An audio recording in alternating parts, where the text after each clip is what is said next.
Good evening, Mr. Benjamin. How are you? Good evening, Beatrice. I'm well. Thank you. Thank you so much for taking time to join this live broadcast. And now, just to start off with our conversation tonight, we're talking about the primary school national examinations. Now, 2023 is the first year after COVID-19 that the school calendar has resumed to normalcy. Will that translate to performance from where you sit? Well, good question there. I want to believe now that the normal school calendar here has been resumed, we expect performance to improve. Yes. Thank you very much. And now, the Ministry of Education did come out strongly this time to talk about normal practices will be experienced, and so far, so good. Is that the case? Yeah, I would say from what we've been following, it's happening across the country during this examination, 3 days examination period, so far so good. A lot has been put in place to ensure the exams are safe and credible and the integrity is upheld. Yes. Or perhaps is it too early now, considering that the exams have not come out? Maybe you are waiting for schools that will see in terms of performance. Is it too early to judge? Looking at what the main people entrusted with taking care of these exams, what they have been doing, from the president himself. You remember even the Prime Cabinet Minister, Honorable Musalia Mudavadi, the CEs for Education, Honorable Ezekiel Machogu, they were all the first day actually witnessing this event at I think it was Kikuyu Township. And if you look at, followed across the country, what the main key players in this exercise were doing was really reading from the same script to ensure that the exam safety, as I said earlier, also credibility and integrity is upheld. Looking at the principals, the county commissioners, the police bosses in different, divisions, they were all reading from the same script, and they were very serious with what they are doing. So I would say it's not early. It's not early. So even the arrangement of choppers. Absolutely, and the 6,000 security personnel deployed. It was serious. Yes. And even as we're looking at the arrangement and how well organized it was meant and how you have put it quite perfectly, let's not forget about the issue of the Northern Eastern region, where we saw even the Teacher Service Commission go into a point of interdicting some teachers because of refusing to work there because they're worried about their security. Yes. Now, looking at that situation, is that a situation that we need to be facing right now? And what does the government need to do to ensure the security and safety of teachers in such a time? Well, this is my own opinion on that situation.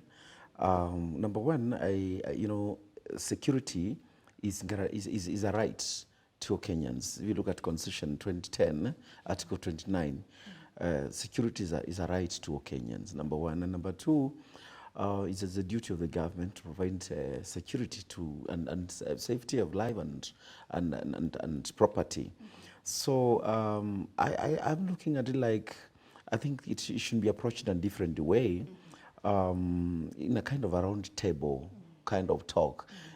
Yes, the TSC quoted some TSC Act sections, or in terms of violating, absconding duties, desertion of duties. But really looking at it, it should have been a consultative kind of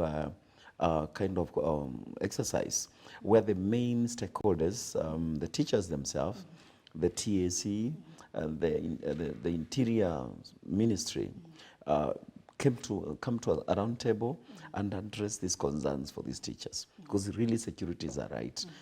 Victimizing, I don't think it was the best thing to do, though I know the government has a reason why they did what they did.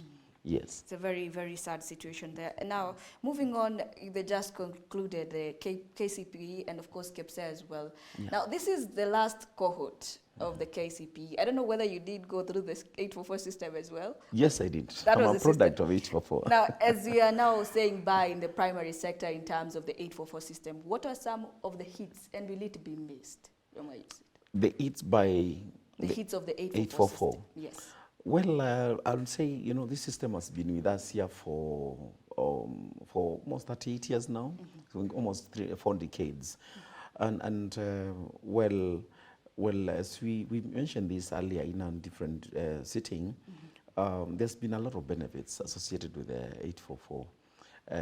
You know, the system is been blamed to be more causing a lot of cutthroat competition, and being more of a placement as opposed to looking at what somebody can do with what they learn, competence as part of the CBC. Of course, it has stretched people's minds because of the kind of the wide rigorous curriculum people have been exposed to and the competition thereof. And of course, problem solving have been imparted into many people's lives because of going through that kind of rigorous process. Yes, just to mention a few. And one particular thing that I did pick out in terms of placement, it was the grading system. The way the 844 grading system was made, it was quite clear. Now, looking at the board system, the CBC assessing the competency, and you have the 844 system looking more on performance. Could you maybe take us through the board grading system, and from your perspective, tell us which was the better system in terms of grading? Well, I don't want to really compare and say which one is better, because, you know, different people will argue differently when it comes to the two grading systems. But the truth is, this CBC is fairly new to most of us, including the implementers, the teachers, the ministry concerned. And so many people are learning. They are still grappling with a lot of uncertainties and what next. Not to mention and not to divert, also looking at the kind of training the implementers were exposed to was not really enough, according to me. You know, you cannot really train implementers for 1 or 2 days or a week, and then you tell them to now become peer trainers, go and train their colleagues. You know, even research has shown that even students themselves, they take teachers' words or responses more authoritatively as an authority than the students teaching students themselves. So you can imagine those teachers who became trainers, peer trainers to other teachers. So what am I trying to say? With this kind of scenario, then we have people who are not very confident with the system they are implementing, the teachers. So the grading system, back to your question, the grading system here, I would think even the CBC is one of the best. The trouble here is no clarity, lack of clarity by the implementers and other stakeholders, you and I. But if we can have continuous professional development and more elaborate trainings to make it clear, I can assure you people will grasp it and run with it. Once again, yes, there are a lot of unclear issues in the grading.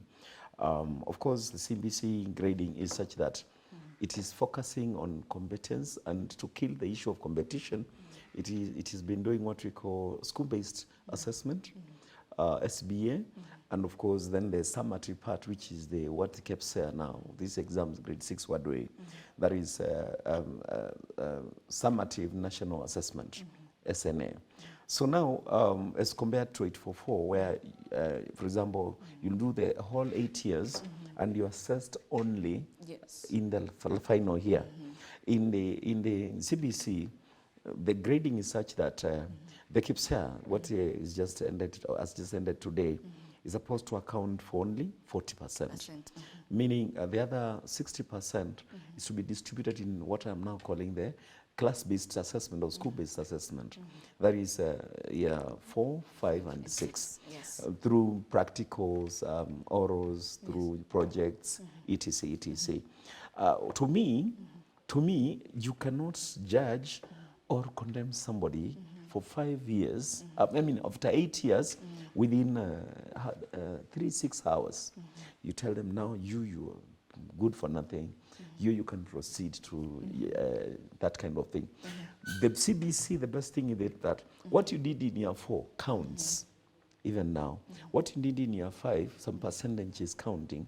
What you did in year 6 is counting, and now this national exam, the summative KPSEA exams or assessment, is also counting the 40%. So that to me is a good thing, so that you don't feel like you're not really worth it. Whatever you are doing, and people are bound to take their studies serious. Because you see, I think many people in our system, which is just being faced off, would wait till the last minute and they are running up and down and that kind of thing. So to me, both grading systems have their own strengths and that kind of thing. But CBC is also very good. Yeah. Thank you so much for now helping us understand the difference between the two grading system and making us understand that for KPSEA it only takes 40%. The national exams that they just sat is only having 40%. Yes. And now, even as a lot of interacting with a lot of stakeholders, and they did come out to say, of course, the grading system was better because it would put a line. Now the KPSEA talks about competent, incompetent. Those are some of the positive things that people picked out of the 844 system. Perhaps what are some of the misses of the 844 system? First, I will say CBC, just briefly, before I come to the misses. The CBC, you know, they talk of exceeding expectation as the highest level. Yes. Then meeting expectation. Yes. Of course, you know, approaching expectation and below expectation. Yes, There are 4 categories. And, well, that's why I said earlier, it may not be very clear to many people. Because, you know, we are used to this system. We've been with it for so many years. Well, you have asked about, and the second part of the question is the misses of the 844, yes. The grading, yes. with regard to the grading. No, like the whole system. The whole system. Yes. Yeah, as I mentioned, one of the undoing parts or the doing aspect of 844 has been that cutthroat competition brought about by the fact that the assessment itself was about placement. Your transition to the next level was dependent on the grades. Remember, in the CBC now, you're supposed to transit whichever the level, whether you are exceeding expectation or not, you're supposed to transit to grade 7 or grade 10 and thereabout. But 844, you know, that to me was a miss because and you know, it caused a lot of pressure, a lot of stress, a lot of depression. Some kids even committed suicide due to this kind of thing, and then a lot of exam cheating, because now it was do or die. You have to get this to go to university. You have to get this to be placed here, to go here, and that kind of thing. So to me, that grading was also bringing some negative aspect about the whole aspect. Remember, 844 grading was more of addressing the IQ, in IQ intelligence. But if you look at research, intelligence is not about just numbers and figures and facts being stuffed into your mind. There are many other things. You may not be good at numbers, but you can be good at something else. You may not be good at sciences, but you may be good at a talent, or you have some interest, a passion you want to pursue. So looking at it, to me, that was a miss, because it was addressing only what I would call cognitive kind of learning, just the mental aspect, and it encouraged a lot of cramming and what we call rote learning. Yes. And now you have given us some of the misses of the 844 system, but I'd like to particularly ask whether we have learned the lessons out of those misses and fixed those in our competency-based curriculum. And particularly, I would like to look at inequality in terms of rural areas. They say the rural areas and urban areas, the language is better in terms of English. There was a lot of things when it comes to equality, different counties, and then private and the public sector. As we shift to focus on CBC, have we learned the lessons? Well, I would say, yes, the issue of inequality is being addressed, but we haven't learned the lessons fully, I would say. We still have a long way to go in bridging that gap between the gap of inequalities.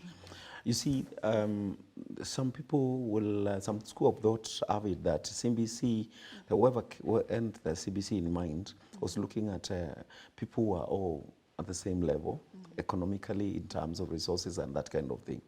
But if you look at where we are as a country now, in this century, 21st century, the poverty indexes are really different in different places. Go to, some arid areas, even in towns like urban town like Nairobi, where we have some slums, people are living below poverty line.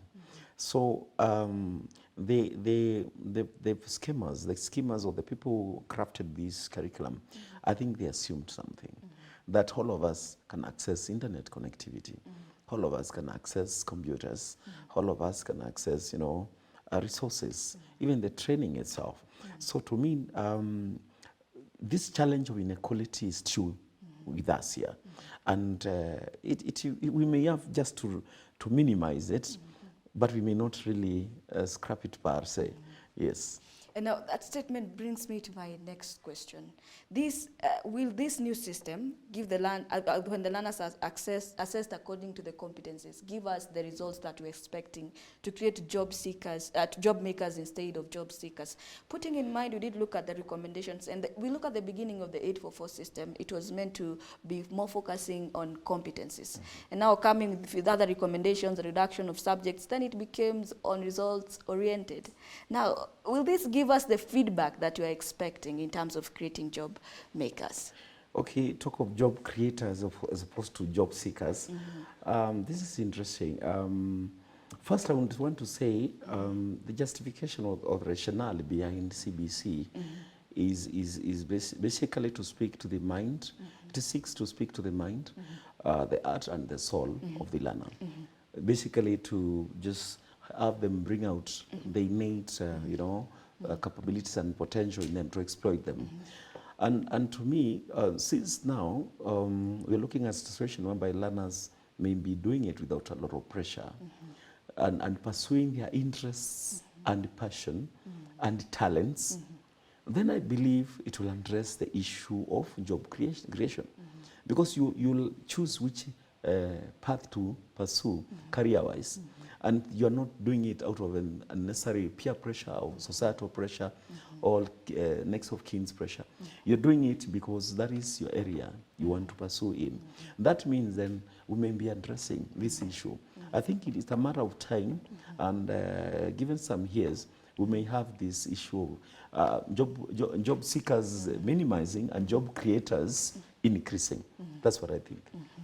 And now, just moving on the same, in terms of the financing of the competency-based curriculum, we have parents and stakeholders coming out and saying this is an expensive system to run. In fact, when I was interacting with some parents, they were saying in order for you to be able to be a good parent in terms of providing for your child, you need to have certain things in your house, like a printing machine. You need to have a photocopier, because you don't know what the child will be asked next. Putting the same situation in rural areas, where they're not able maybe to access as fast as here in urban areas, the quality of education might be interfered with. Perhaps, what is the solution to the burden of financing this system to stakeholders and parents? Yeah, as I said in the beginning, in your first question, I think the schemas of CBC had in mind a situation whereby we'll have a universal society with all things available. Maybe they didn't consider the inequalities and the poverty levels we have in this country. So the issue of resources becomes a really challenge, and the funding thereof. Going forward, I would think the best we can do as a country is to look at prudent management of the resources we have. I normally believe Kenya is a very rich country. We have something for all of us. But I feel those who have and bestowed with the responsibility to manage the resources need to do it right, so that we can have this system, the CBC, or this curriculum properly implemented as it is very good on paper. So one, it's about prudent management of resources, government looking at increasing the capitation. Of course, that means more budgetary allocation to the ministry, and so on and so forth. So that is a serious challenge. They have always talked about the issue of improvisation by teachers, but you cannot improvise and start using something which is already stale or, obsolete in terms of, you cannot demonstrate technology using some pieces of woods. Even improvisation itself will require some kind of resources to use the locally available resources to demonstrate some of these things. So on that challenge of funding and resources is there. We can work around it from the government end and also from the stakeholders, the managers of education in this country. And now there's a lot to talk about when it comes to primary school national exams, but time is not on our side. Maybe in briefly 2 minutes you can give your parting shot as we conclude this interview. Well, I was not expecting that one. Well, Number one, I think I've always insisted and said that there's no perfect curriculum of education. What we need to do, number one, is just to embrace change and know that even this CBC, maybe in 10 years, 15 years to come, we'll be saying this is the best thing that ever happened in this country. That's number one.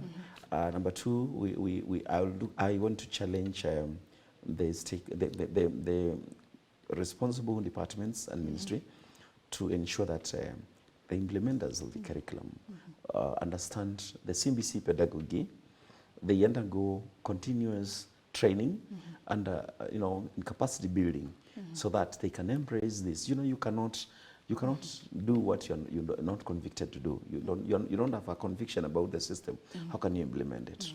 And lastly, I would say we also need to look at proper management of resources. We need to deal with the cancer of corruption in this country so that the resources can be channeled to the right use in terms of education, health, and other important areas in our society. Thank you.